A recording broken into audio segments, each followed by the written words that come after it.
একটা গাছ সবুজ মাত্রই মানাবে, একটা আকাশ নীলে নীল রং ছড়াবে।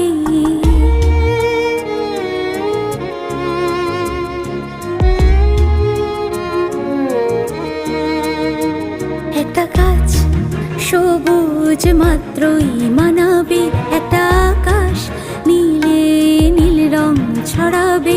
একটা মন সবুজ পতাকা গড়বে, লেখা হবে গল্প গাথা।